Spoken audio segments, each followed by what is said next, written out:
Well, hello, Tim Montgomerie here from the Reaction team, and I'm really delighted this afternoon to be joined by Jim O'Neill, the former Northern Powerhouse minister, and also a fellow Man United supporter. He's approving of my portrait behind me today, and you can tell it's an English summer afternoon because both of us, I've got two buttons undone, no jacket. You're in your polo neck, Jim, and so. And we're both, of course, broadcasting from southern constituencies to talk about the Northern Powerhouse today, but perhaps I'm revealing too much about that. No irony there, Tim. No.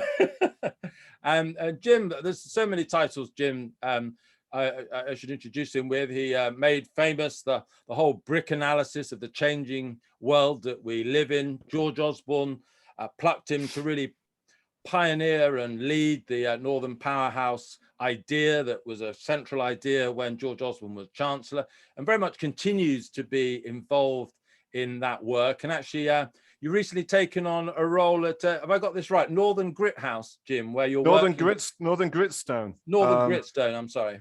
Yeah, it's a new, it's quite exciting, goes to the core of many issues that I've grappled with and tried to get more focus on. About the challenges of the North, which is investing in spin-offs from the universities of Sheffield, Leeds and Manchester. And in principle, actually any other Northern universities, at least with 10% of the capital too. So it's quite daring, it's quite edgy, it's kind of new. So, you know, it's going to be a big challenge, but it's exciting.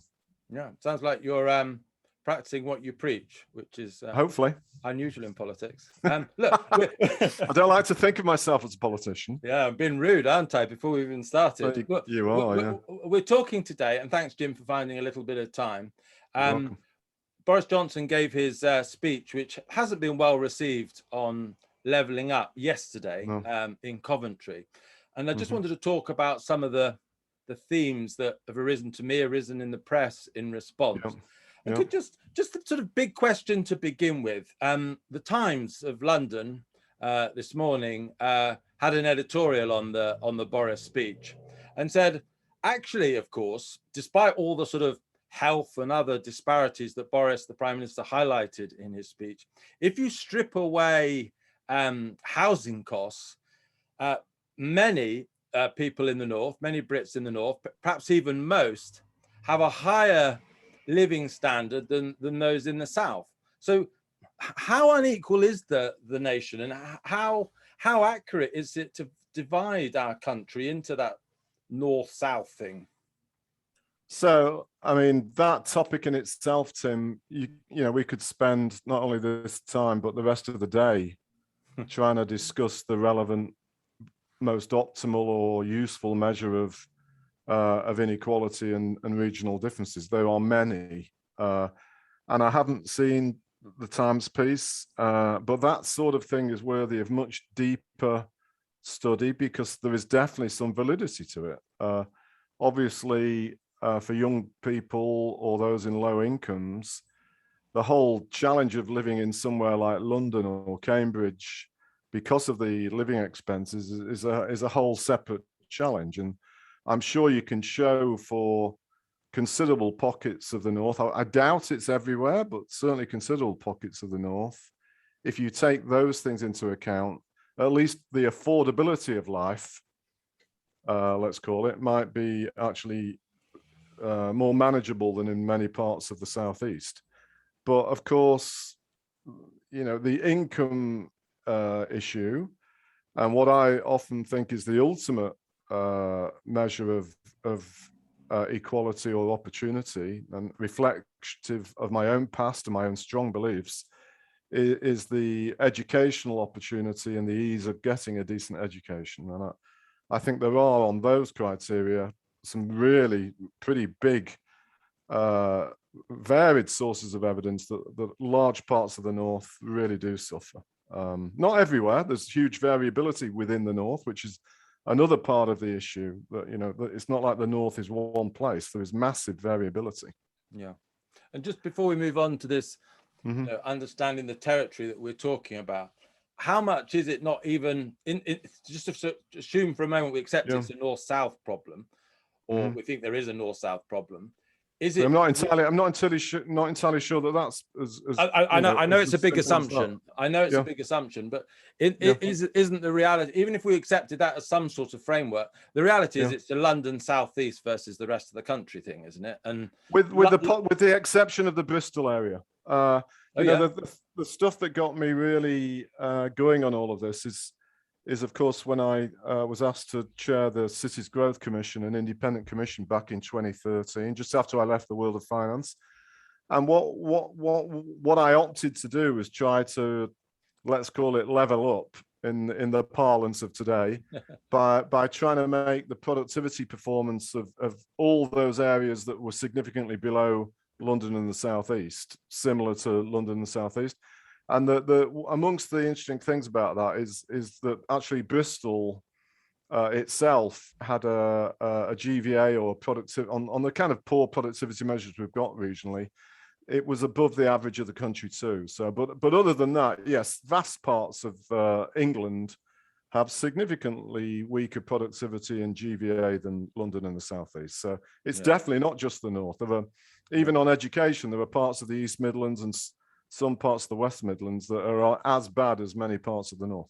Yeah. London, of course, powers a lot of the UK. Perhaps Bristol powers a lot of the UK.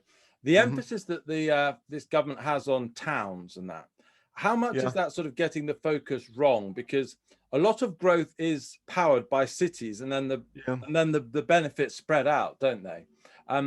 How much actually, when they focus on towns, when actually the focus should be on Manchester, Leeds, the big cities, Exeter, down in the southwest, etc. Is there something in the political focus on the towns and a short-termism that actually could mean, the towns will be happy in the short run because they're getting the political focus, but they're actually going to lack the sort of ripple effects of actually focusing on the real nodes of growth? I mean, I'd say three things about this, and again, I could talk for hours. The first of which, and of course, I'm an economist, so I think of most things from an economic perspective. If you really want to do something to make the national growth trend stronger, you've got to focus on places that are big enough to make a difference. And what's driven me ever since this Cities Growth Commission is if you take all the metropolitan areas that have at least 500,000 people, which is actually 14 in the UK, there's 10 in England. And if you really, were determined to do things about just those places and it worked, then that would boost the national growth trend of the UK's economic performance. The second thing to say, and therefore it is, from my perspective, really quite frustrating as we creep through time and the evidence grows that this government is choosing, for whatever reason, to not really focus on those anymore. Secondly, surprise, surprise, in particular, the ones which are led by Labour elected mayors. And that goes to another part of the problem, which I'll mention also as the third one, is there's something sort of weird that I don't think it was this way. Maybe I wasn't interested enough when you and I were younger, but there's something about the modern way of systematic governance and leadership in this country that, we go from one fad to another, even within the same political party. And, it's quite clear that this peculiar government we've got thinks it's got the Labour Party on the racks. So the last thing it's going to do is start doing a lot of things to give more power to Labour elected mayors. But for the purposes of actually really doing something about these issues, it's kind of a bit stupid. Well, it's more than a bit stupid. I do have some sympathy because at the end of the day, we're all, it's a democratic country. And as we saw with Brexit, a lot of people in these isolated places have a powerful vote. And so, you've got to try and do something about all these places left behind, but to do it in a way that sort of is completely against the flavor of what was driving the same political party a few years ago is just sort of, people around the world must think, what is it with this place? It's just so weird. Well, when I heard you on Radio 4 yesterday, you were interviewed on The World at One. You noted, as an aside in your interview with Sarah Montague, that the Northern Powerhouse was a term, which of course was a central project for the Conservatives when you were working with Osborne, wasn't even mentioned. And is that just a presentational problem, or in this sort of movement from phrase to phrase, is there something bigger? You know, that word discontinuity, is that the sort of? I think sadly, I think there is, because, you know, I talked to some of his advisors. Indeed, some of his advisors, as in Boris's or George's or Boris's. Yeah. And obviously, I always did with George. Because Neil O'Brien, who I think you worked with, Neil was George's. He's now supposedly the big advisor to this prime minister, as well as a senior one to George Osborne. So he should. Neil was George's spad on devolution at the time, and I think there was a couple of things going on here. One is Neil himself is now an elected MP, so he sees the politics, you know, the same way as the rest of these weird people in these tribes seem to do. You know, I'm daft enough to, you know, I've never been a member of a political party, and I don't really have political ideology, but it's just weird. And then, you know, the second thing is, with it, there's this sort of strange view that there's been, you know, some nice things handed to these urban places already, but, you know, it shows to me there is just a complete lacking in the awareness of the scale of the difference in how the UK has emerged in our lifetime compared to so many other OECD countries around the world. I mean, we are staggeringly centrally run, and we are, if you ignore the housing affordability issue, on most other forms of measurements, and take productivity, that I would argue is ultimately the one that economists would think most important, we are just staggeringly unequal in terms of these things. And it could be a coincidence, but it doesn't seem like it. And it just suggests that they're not that interested in the real detail. And, you know, a tiny part of me thinks, fair enough for you guys, you're only elected for 5 years, and this is tough, difficult stuff to try and change. But in Boris's speech, the Prime Minister's speech, I keep calling him Boris. I must call him the Prime Minister. I'm supposed to be an independent journalist. In the Prime Minister's speech yesterday, he was drawing comparisons and saying that, you know, East Germany is now wealthier on average than parts of the UK. You know, I lived in Germany in much of the 80s, and, you know, I visited East Germany, and my memories of that time went with my parents to East Berlin, and, you know, there was no color, everyone dressed the same. You still saw all the bullet marks from the Second World War in East Berlin. You know, the transformation has been incredible. You know, it's one of the great success stories of modern European history. Yeah, it's amazing. What did they do? Did they just spend lots of money? Was it just the liberation from a communist regime? The Prime Minister, I thought, sort of the deficiency in the speech for me yesterday was he made these striking comparisons, but there wasn't really an explanation of why we were so unequal and why Germany had put it right. What would you say? I think you touch on it well. I mean, when I read the speech, to be honest, on my first read, I was rather impressed with the amount of colour that he gave in these kind of remarkably vivid illustrations. The other one that stuck in my head is about every stop on the Jubilee line as you go out east takes another year off the locals. Really powerful. Yeah, you know, equally powerful. But it sort of typifies certainly this government under Boris. But maybe the system we have, the ease of searching for these wonderfully illustrative examples is just so powerful, and yet proper focus on why and proper commitment to do something about it, you know, it just doesn't seem to be there. And, you know, to your answer as to how Germany has pulled it off, I mean, that itself would be a topic for a lengthy separate conversation. But I think it's at the core of it is two things, in my view. One is that the central government was serious about it, as evidenced by what was seen as extremely risky at the time, the 1-for-1 Ostmark-Westmark swap. And then, of course, linked to the underlying issues, partially what we're talking about, the amount of devolved powers around regional Germany are just vastly higher than we have here. I was hoping you might fasten on that, because we've got Andy Burnham, we have Andy Street, Andy Street, I don't know Andy Burnham so well, but Andy Street's an incredibly successful businessman in his own right. These aren't small characters, but the level of decentralization is slight compared to what the lender have in Germany. And the big question I have for you, I want to focus on, if I get you to, if I may, Jim, just for the moment, is to govern is to choose, yeah? And you can't do everything, which is what I think the big flaw of yesterday's speech was. Yes. If you were dictator of Britain, I'm giving you powers to be dictator of Britain. And by the way, nationalize the Glazers and take control of I was just going to say that first thing we'd do is kick them out, right? Yeah, exactly.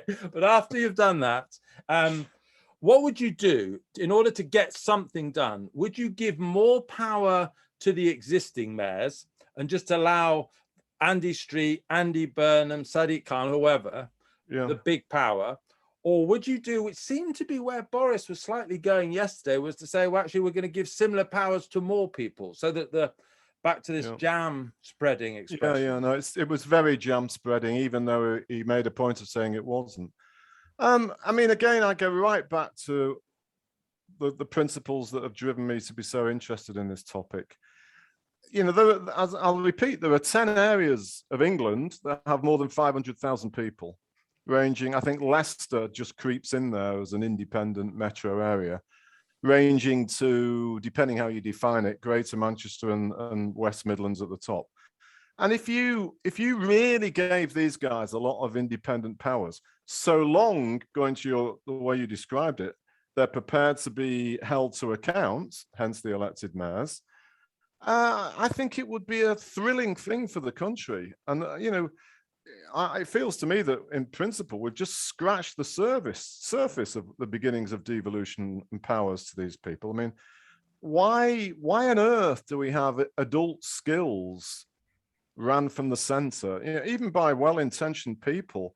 How on earth do they begin to understand what the northeast of the England needs on skills and just take for granted that it's something similar to Cornwall? It's just mad. And this, for big urban areas that can make a difference. And by the way, what is interesting and rarely focused on by hardly anybody I know other than me, because I'm a data freak, is that for much of the 6-7 years since this started, Manchester itself has actually outperformed London. Greater Manchester hasn't, because some of the outer boroughs like a Rochdale and an Oldham have not had any real trickle down, you might call it. But it would make a big difference to these big places. So there should be way more devolved powers to those. And I don't think it should be at the exclusion of others. But the reality is, it's very hard to have the capability to take the degree of risk and accountability in some of these smaller places. So what, you're just going to give them a load of money and not have them be accountable for it? You'd have, quite rightly, massive opposition from Treasury officials and any other like-minded people. So, I think the idea of encouraging ambitious, imaginative, smaller towns and rural areas to think of ways of taking a lot more responsibility is really admirable. But to imply in the way Boris did that we want to do it for all of you, and by the way, we're going to ignore Andy Burnham and any mayor that's not a Tory one, it's just ridiculous, to be honest. I think the politics of it, and I think it's partly the big message that the Tories sent out to win the Hartlepool by-election, was get a Tory MP and we'll look after you. And there's quite a bit of funding evidence to suggest that the new seats that got Tory MPs in the Red Wall have done a lot better than those that made the mistake of not voting Tory. And that's the worst classic pork-filled politics. Yeah, exactly. You've used the phrase. It's classic. It's it would normally, and again, growing up, maybe with my mistaken belief in the power of the British system, that's something that other silly countries did. But we are showing signs of that. And what's bothering is that we've had a very weak overall national productivity performance for a long time that has got worse compared to many other places. So, and yet it doesn't seem to really result in deep thought and focus on these issues. It's sort of comes over as being quite superficial a lot of the time. It really does. I need to let you go in a minute, Jim. A final question. One, I could really have gone on with a lot longer with this, and we are scratching the surface of a massive issue. I might invite you back if you'll come back on another occasion. But the thing that I know you believe in HS3, which is the TransPennine. Yes. Which, by the way, that didn't get a single mention in the speech either. Notably, yeah. I think part of the problem is I think this government is so focused on the next election. Is much more interested in, putting a new lick of paint on a few town centres, improving a few bus services, buying a few new buses, because they want things that will be noticed by the next election. And the fact is that things like getting underway with HS3 won't be. But that seems quite reasonable judgment. Unfortunately, I say that as a committed Conservative. Although I'm not sure the Prime Minister sees me quite in those terms from some of my comment, but I'm very struck though, and is rather than infrastructure, which of course I think was probably the main theme associated with the Northern Powerhouse in you and the Osborne period. You've talked a lot about education. Yes. In this. Yes. In this interview, that's the key for you, isn't it? Yes, it is. I mean, ultimately, one of the broader dilemmas with all of this is, of course, the world of economics is a social science. So I always think we should be pretty straight, and we don't know the precise answer to issues about productivity. And there are many, many forces that are relevant. But over the endless time of my life that I've spent thinking and studying it, it seems to me that education, particularly at primary and junior school level, is absolutely crucial. And when you look at the really weak parts of the Northeast is striking, for example, and some of the other really tricky places, many of the coastal towns and a lot of the other ex-mining distant places from the big urban centers, the educational outcomes are extremely weak. And so, yes, ultimately, in my opinion, that is what really is needed, and because it goes on for so long, and you're probably aware of this, Tim, but it's important to bring out. There's families where the parents don't really themselves understand why an education is particularly important, so it becomes sort of endemic. And you have here with this government, the basic philosophical belief: if everything's an academy, and we just have better teachers, problem solved. But it's so naive. It's really quite depressing. Well, I've really enjoyed this discussion, but I've also found it quite depressing. So I apologize to. I hope people who've watched our conversation have found it enlightening and informative in some way. But I just get the feel we're barely in the foothills of tackling these problems, and for you, having been invested so much time in them, that must be depressing. But the stats on Manchester, which I hadn't realised, shows that some stuff can be done if there is a will. I mean, let me leave you on a slightly more cheerful note. That because of there's always things going on elsewhere, and it's not sort of everything else is status quo. And I find myself oddly thinking with the pandemic. And this sort of ability now for at least the more lucky and educated and sort of service sets of people, where you can work more from different places than you ever believed. And crucially, because there is some evidence of regional house price patterns changing, it might well be there's some bigger forces that are going on out there that are starting to result in some changes to this too. But that is also a topic for another discussion at some time. Well, we've scratched the surface, but I've enjoyed the scratching, if that makes sense. All right, well, thanks for having me on. Jim, it's been brilliant to have you. And thank you all for watching this video. I hope you're enjoying what now is a daily series of interviews that we're having on Reaction. If you do enjoy them, please subscribe on YouTube, like the videos, because that gets us up the algorithm and more people can see what we're doing. And at the moment, if you go to the main Reaction website, where there are lots of articles, you can subscribe for free for a trial month to see whether you like our general output. But most of all, thank you very much for your time. Thank you, Jim, and see you all soon.